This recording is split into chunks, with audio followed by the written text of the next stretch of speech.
Okay,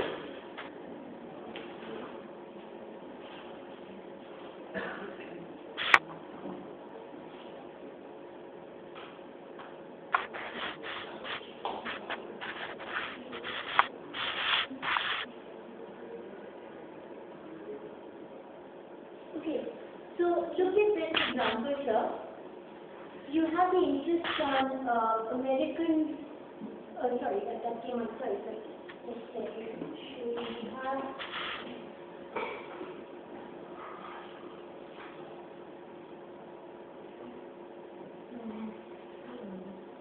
let's see. Sorry, the interest on here. So the interest rate on American deposits is 5.5 months. So we're looking at comparable securities to comparable maturity. So 3 months euro-dollar deposits and euro-yen deposits. And in Japan, you have much lower interest rates at 0.5%. So what is this example trying to do? It's trying to show you that the covered interest parity condition actually works. Okay, so forward rates are going down for these kinds of major currencies. Okay, at a level such that the covered interest parity actually holds. Alright. Okay. Here please note that the definition has been reversed. So instead of the dollar-yen rate, you're talking about the yen-dollar rate in both cases. This is the spot rate and this is the forward rate. So what kind of a forward premium do we have? What's happening to the, or rather, what's happening to the yen in the forward market as per this? It's depreciated. The yen has depreciated in the forward market. And here we have this reverse definition. Okay. Alright. Okay.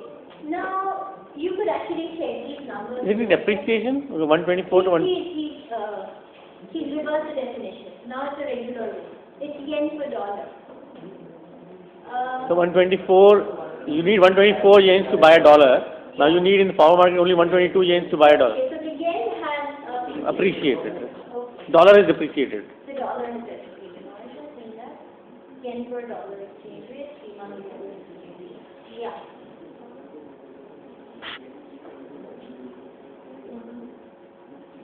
Okay. Yeah. Because for $1, how many yens you're getting? Yeah, exactly. It's a yen per dollar. Yeah. It should be written as dollar per yen, because when we write dollar per rupee and we write 45. No, this is yen per dollar. This is yen per dollar. So it's 124 yen per dollar. So when we write our own equation, so we write dollar per rupee. Just be clear about what you are writing. You could do it either way. You could write dollar per rupee or rupee per dollar. Doesn't make sense. I mean, one is a smaller number, so it's 50 rupees per dollar or 1 by 50. That is the same thing. I'm talking about the notification of how we actually denote the exchange rate. So if you're writing dollar per rupee, so that's the 45. Yes, that's 45. value. So here if you're writing yen per dollar, I mean it's not 45. Rupee per dollar is 45. Dollar per rupee is 1. 1 by 45. Yes. It's just 1 by 45. Right? Okay, so it's 1. Yeah, that's it. So just check what you are deciding and try for letting you right now. Exchange rate always creates confusion, and that's but I think we know it, but sometimes we forget about it. That's. Okay. Alright. So this is what actually prevails at the day from which this data has been taken. I think we even mentioned the date somewhere. Yeah, that's February 13th, 1997. Okay, and you can actually use these numbers to check that the covered interest parity condition holds. So now this example is actually to try and show you, suppose it didn't hold. Is there anything that compares or that moves the system in a direction to it? Alright?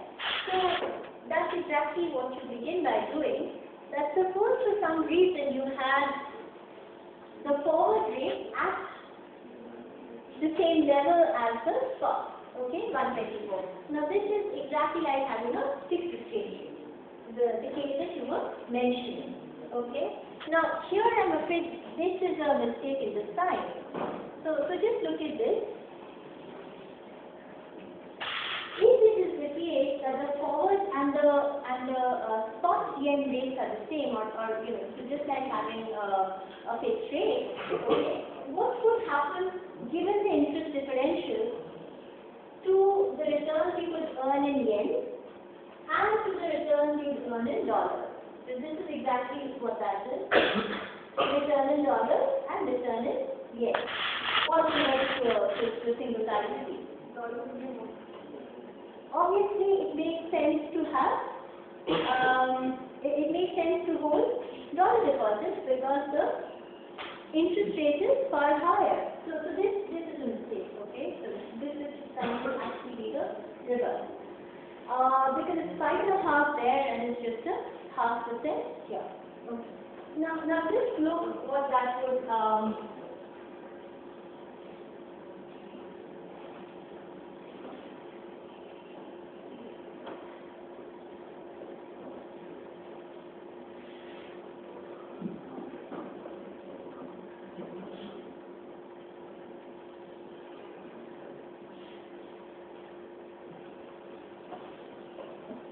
so you see,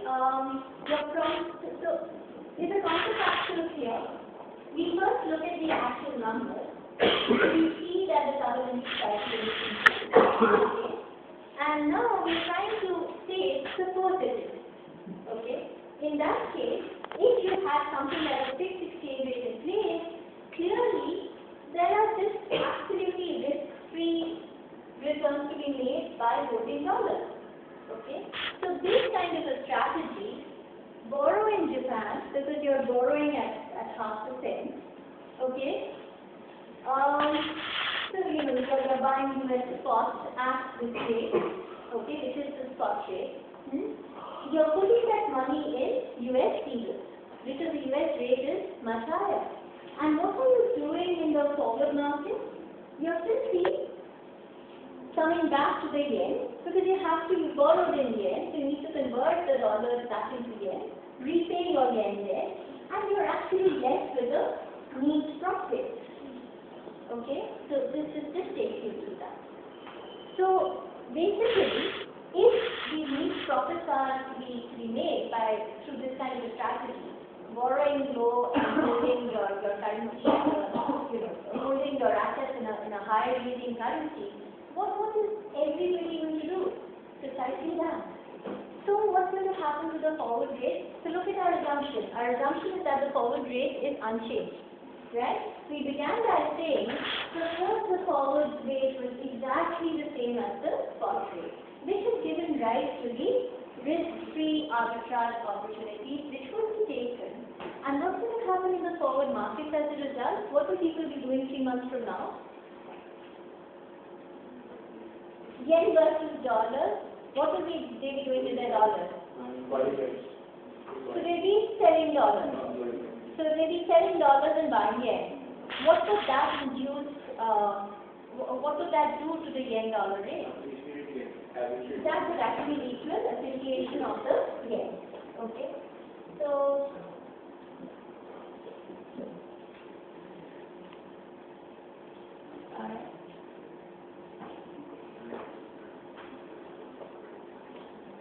basically, the initial assumption that we started off with, that let's say exchange rate stays fixed. Okay? If they stay fixed, then that's actually like an invitation to to people who are into asset markets. It's like giving them guaranteed returns and serving these on the plate as it were, because these returns being risk-free would be taken, which would put pressure on the currency with the fixed exchange rate, dictating a kind of movement away from the debt. Okay, so take this example as actually doing both these things, demonstrating that the carbon interest parity condition holds, because if it isn't hold, there will be arbitrage opportunities, and precisely because those get taken, so with floating rates, this condition actually holds. And the second thing it actually demonstrates the danger of a country that is trying to defend a fixed parity, which at the same time has a policy of open capital markets. Okay? So something that you've already seen in this course, we've talked about this policy trilemma, right? That if you have a situation where countries have fixed rates, if that goes alongside unrestricted capital flows, then you really have to give up control on monetary policy.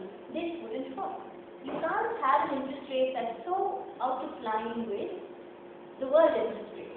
Then jolly well, the monetary policy would have to toe the line. Okay? If you want to have independent monetary policy and fixed exchange rate, then you have to put restrictions on capital flows. But if you think capital flows are great, because you have investment opportunities, you don't have enough savings, but capital flows still like that, okay, then of course you have to go in for independent monetary policy, capital flows, but then you have to give up the basic parity. You have to let the exchange rate float. All three together is this impossible trinity or the trilemma of how you flow through it, which doesn't work in practice. Alright. Now,